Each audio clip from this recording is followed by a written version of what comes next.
टोप येथे गेले 4 दिवसापासून विहिरीत पडलेलं कोल्हास दिलं जीवदान। टोप येथील दक्षिणवाडी परिसरातील मळ्यातील विहिरीत गेल्या 4 दिवसांपासून कोल्हा पडला असल्यानं येथील शेतकऱ्यांना दिसलं होतं।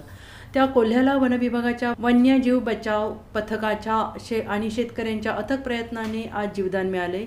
गेल्या 4 दिवसांपासून दक्षिणवाडीतील येथील उदय गायकवाड यांच्या मळ्यातील शेतात असलेल्या विहिरीत कोल्हा असल्याचं दिसलं, पण उदय गायकवाड यांनी येथील शेतकरी गणपती पाटील यांच्या सहकार्याने त्या कोल्ह्याला बाहेर काढण्याचा प्रयत्न केला, पण विहिरीतील झुडपात पुन्हा कोल्हा जाऊन बसला।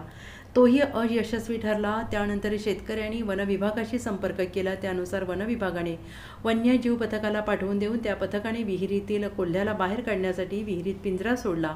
त्या पिंजऱ्यात तो कोल्हा गेल्याने त्याला जीवनदान मिळालं। त्या कोल्ह्याला वनविभागाच्या वन्यजीव पथकाने नैसर्गिक अधिवासात सोडले। वनविभागाचे अमोल चव्हाण, आशुतोष सूर्यवंशी, प्रदीप सुतार, मतीन बागी, विनायक माळी, ओंकार काटकर आणि वन्यजीव पथकाबरोबर येथील शेतकऱ्यांनी सहभाग घेत कोल्ह्याला जीवनदान दिलं।